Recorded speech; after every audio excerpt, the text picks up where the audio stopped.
ಏನಿದ್ರು ಈಗ ಹಕ್ಕುಚ್ಯುತಿ ಮಂಡಿಸಿದೀನಿ, ಹಕ್ಕುಚ್ಯುತಿಗೆ ನಾನು ಕೊಟ್ಟಿದ್ದೀನಿ. ಇವಾಗ ನಮ್ಗೆ ಪ್ರಶ್ನೋತ್ತರ ಮುಗಿದ ಮೇಲೆ ತಮ್ಗೆ ಅವಕಾಶ ಕೊಡ್ತೀನಿ ಅಂತ ತಾವು ಹೇಳಿದಿರಿ.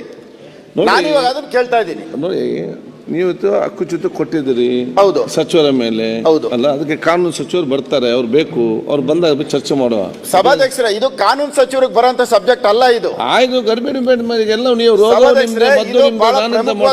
ದಯವಿಟ್ಟು ತಮ್ಮ ಗಮನ ಕೊಟ್ಟಿದ್ದೀರಾ, ಚರ್ಚೆ ಮಾಡಿ. 300 ಕೋಟಿ ಬೆಲೆ ಬಾಳುವಂತ ಒಂದು ಮತ್ತೆ ನೋಡಿ, ಈಗ ಚರ್ಚೆ ಮಾಡಿ ಶೂನ್ಯವೇ ಇಲ್ಲ. ಈಗ ಸಭಾಧ್ಯಕ್ಷ ಅವ್ರು ಬರ್ಲಾಗ ಮತ್ತೆ ಚರ್ಚೆ ಮಾಡಿ ಹೇಳ್ತೇನೆ. ಸಭಾಧ್ಯಕ್ಷ, ನನಗೆ 1 ನಿಮಿಷ ಮಾತಾಡಕ್ಕೆ ಅವಕಾಶ. ಈಗ ನೋಡಿ, ಶೂನ್ಯವೇ ಇಲ್ಲ. ನೀವು ಅದರಿಂದ ಮಾತಾಡ್ತೀರಾ? ನನಗೆ ನೀವು ಅಲ್ಲ, ಇದು ಶೂನ್ಯವೇ ಇಲ್ಲ. ಈಗ ಪ್ರಶ್ನೋತ್ತರ ಮುಗಿದ ಮೇಲೆ ನನಗೆ ಉತ್ತರ ಕೊಡ್ತೀನಿ ಅಂತ ತಾವ್ ಹೇಳಿದ್ರಿ. ಅದೇ ಪ್ರಶ್ನೋತ್ತರ ಶೂನ್ಯವೇ ಇಲ್ಲ ಇದೆ ಸಿಸ್ಟಮ್ಯಾಟಿಕ್ ಆಗಿ. ಮತ್ತೆ ಮಾತಾಡ್ತೀನಿ. ನಿನ್ನೆ ತಾವ್ ಹೇಳಿದ್ರೆ ನಾನು ಕೇಳ್ತಾ ಇರೋದು. ಅದನ್ನ ನಾನು ಹೇಳಿ, ಈಗ ಕೇಳುವಾಗ ಕೇಳಿ. ನೀವು ಏನಂತ ಹೇಳಿದ್ರೆ, ಈಗ ಪ್ರಶ್ನೋತ್ತರ ಆಗಿದೆ, ಲಿಖಿತ ಉತ್ತರ ಕೊಟ್ಟಿದ್ದಾರೆ, ಈಗ ಶೂನ್ಯ ವೇಳೆ ಯಾವಾಗ ಕೊಡ್ತೀರಿ ಹೇಳಿ? ನೋಡಿ, ಲಾ ಮಿನಿಸ್ಟರ್ ಬರ್ಲಿ, ಬಂದ ಕೊಡ್ತೇನೆ. ಅಲ್ಲ, ಇದರಲ್ಲ ಬೇಕಂತ ನೋಡಿ, ಸರ್ಕಾರದ ಮೇಲೆ ಕೊಟ್ಟಿದ್ದಾರೆ. ಸಚಿವರು ಬೇಕು. ವಿಧಾನಸಭೆ ಅಧಿವೇಶನದಲ್ಲಿ ಅವರು ಯಾವುದೋ ಒಂದು 250 ಕೋಟಿ ಬೆಲೆ ಬಾಳೋದು ಅದು ಕೊಡಲ್ಲ, ನಾನು ಯಾರಿಗೂ ಸರ್ಕಾರ ಕುಳಿಸ್ಕೊಂತೀನಿ ಅಂತ ಹೇಳ್ಬಿಟ್ಟು ಈ ಯಾರಿಗೋ ಮಾರಾಟ ಮಾಡ್ಬಿಟ್ಟಿದ್ದಾರೆ. ಅದಕ್ಕೆ ನೋಡಿ, ಅದು ದೊಡ್ಡ ಸ್ಕ್ಯಾಂಡಲ್. ಅದ್ರ ಬಗ್ಗೆ ಚರ್ಚೆ ಆಗಲಿ. ಹೇಳಿದನಲ್ಲ, ಯಾವಾಗ ಕೊಡ್ತೀರಿ? ಮತ್ತೆ ನಂತರ ಈಗ ಲಾ ಮಿನಿಸ್ಟರ್ ನಮ್ಮ ಕನ್ಸರ್ನ್ ಮಿನಿಸ್ಟರ್ ಬರ್ತಾರೆ, ಅವಾಗ ಅದು ಪ್ರಸ್ತಾವ ಮಾಡ್ಲಿ. ಓಕೆ, ಮಾಡಪ್ಪ, ಕರೆಕ್ಟ್ ನಾವು ಕೊಡ್ತೇವೆ. ಅದು ಅಲ್ಲಿ ಬೇಕಲ್ಲ. ನಿಮಿಷ ಸಿಮೆಂಟ್ ಮಂಜು ಅಧ್ಯಕ್ಷರೇ, ನೀವು ಕಾನೂನು ಸಚಿವರು ಬಂದ ಮೇಲೆ ತಗೊಳ್ಳಿಕ್ಕೆ ತೊಂದರೆ ಇಲ್ಲ. ರೂಲ್ಸ್ ಏನ್ ಹೇಳುತ್ತೆ?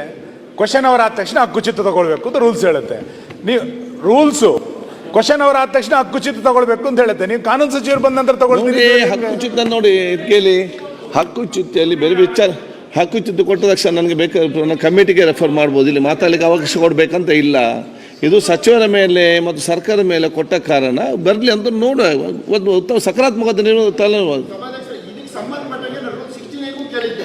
ಓಕೆ. ಇವತ್ತು ತಾವು ಅದನ್ನ ಮಾರ್ಕ್ ಮಾಡಿದ್ರಿ, ಆದ್ರೂ ಇವತ್ತು ಸಬ್ಜೆಕ್ಟ್ ಬಂದಿಲ್ಲ.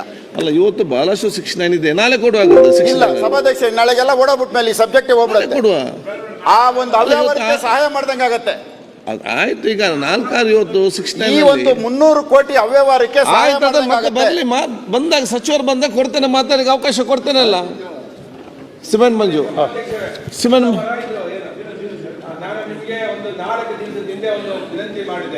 ಒಂದು ಕಾಂಗ್ರೆಸ್ ಸಿಮೆಂಟ್ ಮಂಜು ಅದು ಆಯ್ತು. ಇದನ್ನೆಲ್ಲ ಕೂಡ ಝೀರೋ ನೀವು ತಂದ್ರೆ ಹೇಗೆ?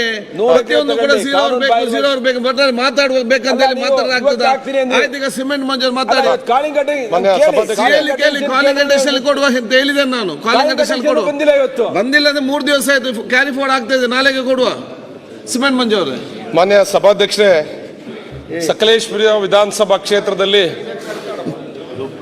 ಆಲೂರು ತಾಲೂಕು, ಸಕಲೇಶಪುರ ತಾಲೂಕು, ಹಾಸನದ ಕಟ್ಟಾಯ ಹೋಬಳಿ ನಮ್ಮ ಕ್ಷೇತ್ರದ ವಿಧಾನಸಭಾ ಕ್ಷೇತ್ರದ ವ್ಯಾಪ್ತಿಗೆ ಬರುತ್ತೆ. ಸಭಾಧ್ಯಕ್ಷರೇ, ಈ ಬಾರಿ ಮುಂಗಾರು 1 ತಿಂಗಳಿಗಿಂತ ಮುಂಚೆ ಆರಂಭವಾಗಿ ಸಭಾಧ್ಯಕ್ಷರೇ, ನಮ್ಮ ಸಕಲೇಶಪುರದಲ್ಲಿ ಅತಿ ಹೆಚ್ಚು ಮಳೆಯಾಗಿ ನಮ್ಮ ಸಕಲೇಶಪುರದಲ್ಲಿ ಏನು ನಮ್ಮ ಒಂದು ವಾಣಿಜ್ಯ ಬೆಳೆ, ಮುಖ್ಯ ಬೆಳೆ ಇದೆ, ಕಾಫಿ ಇರ್ಬೋದು, ಏಲಕ್ಕಿ ಇರ್ಬೋದು, ಮೆಣಸಿ. ಕ್ಷಣ ಕ್ಷಣದ ಸುದ್ದಿಗಳಿಗಾಗಿ ಫ್ರೀಡಂ ಟಿವಿ ಸಬ್ಸ್ಕ್ರೈಬ್ ಮಾಡಿ, ಲೈಕ್ ಮಾಡಿ ಹಾಗೂ ಫಾಲೋ ಮಾಡಿ.